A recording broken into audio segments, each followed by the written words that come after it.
Hi friends, இன்றைக்கி மீன் வாங்குறதுக்காக காலையிலே கிளம்பி வந்தாச்சுங்க. எங்கே வந்திருக்கோம் அப்படின்னு பார்த்தீங்கன்னா, ஆசாரிப்பள்ளம் மெடிக்கல் காலேஜ் பக்கத்தில் இருக்க ஒரு மீன் கடைக்கு தாங்க வந்திருக்கேன். இங்கே இப்போ தான் கடை ஓப்பன் ஆகிட்டு இருந்தது.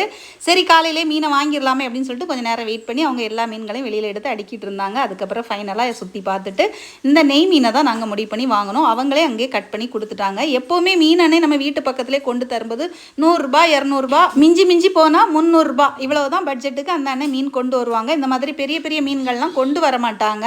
அதனால என்னைக்கா ஒரு நாள் சாப்பிட்றதானே அப்படின்னு சொல்லிட்டு தாராளமாக வாங்கிட்டு வந்துட்டேன். ஆனால் வீட்டு வந்ததுக்கப்புறம் ஐயோ 1000 ரூபா மீனை ஒரு நாள் சாப்பிடணுமா அப்படின்னு சொல்லிட்டு தான் பகுதி என்னைக்கு வச்சுட்டு பகுதியை ஃப்ரிட்ஜில் கழுவி வச்சுக்கலாம், அப்படி நாளைக்கே பண்ணிடலாம் அப்படின்னு சொல்லி முடிவு பண்ணிட்டேன். அது கூடவே வந்து பார்த்திங்கன்னா இந்த நவரை மீனும் வாங்கினேன். இந்த 4 நவரையும் பார்த்திங்கன்னா 150 ரூபா பார்த்துக்கோங்க. அவங்களும் அதே க்ளீன் பண்ணி கொடுத்துட்டாங்க, அதாவது கட் பண்ணி கொடுத்துட்டாங்க. இனி நான் தான் இருந்து க்ளீன் பண்ணி தேவைக்கு எடுத்து குழம்பு பண்ணிவிட்டு கொஞ்சம் ஃப்ரை பண்ணிவிட்டு வைக்கலான் இருக்கேங்க. இந்த மீன் விலைக்கு எப்படி இருக்குது அப்படிங்கிறத மறக்காமல் ஒரு கமெண்ட் பண்ணிடுங்க. யாரெல்லாம் சீலா மீன் சாப்பிட்ருக்கீங்க அப்படிங்கிறதையும் மறக்காமல் ஒரு கமெண்ட் போட்டுருங்க. வீடியோ பிடிச்சிருந்தா லைக்